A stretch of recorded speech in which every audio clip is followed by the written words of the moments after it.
সর্ষে বাটা দিয়ে ইলিশ মাছ, ব্যাস খাও আর তারপরেই গলা বুক জ্বলা শুরু। বরমশাইয়ের আবদার রাখতে ইলিশ মাছ তো রান্না করতেই হবে, কিন্তু এমনভাবে রান্না করব যাতে গলা বুক নাও জ্বলে আর কোনো গ্যাসের ট্যাবলেটও খেতে না হয়। প্রথমে ইলিশ মাছগুলোকে ভালো করে নুন হলুদ মাখিয়ে নিলাম। এরপর কড়াইতে তেল দিয়ে তেলটা গরম হওয়ার জন্য অপেক্ষা, তারপরেই ছেড়ে দিলাম ঝপাঝপ করে ইলিশ মাছগুলো।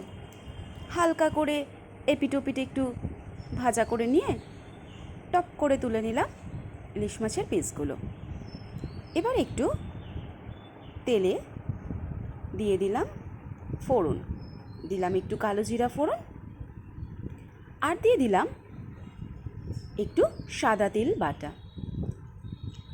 এই যে বললাম গ্যাস অম্বলের ভয় ইলিশ মাছ খেয়েই, তো গ্যাস অম্বল যাতে না হয় তার জন্যই এই রেসিপি করে দেখুন একটু সাদা তিল বাটা দিয়ে। কথা দিচ্ছি গ্যাস অম্বল কিচ্ছু হবে না।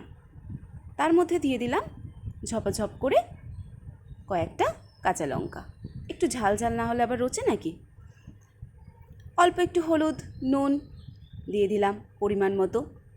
ভালো করে খুন্তিটাকে একটু এদিক ওদিক হেলিয়ে দুলিয়ে নিলাম। এবার আর কোনো দিকে না চিন্তা ভাবনা করে দিয়ে দিলাম ঝপ করে একটু জল। ওরে বাবা, বরমশাই তো কি খুশি হয়ে গেল, সঙ্গে সঙ্গে ইলিশ মাছ রেডি।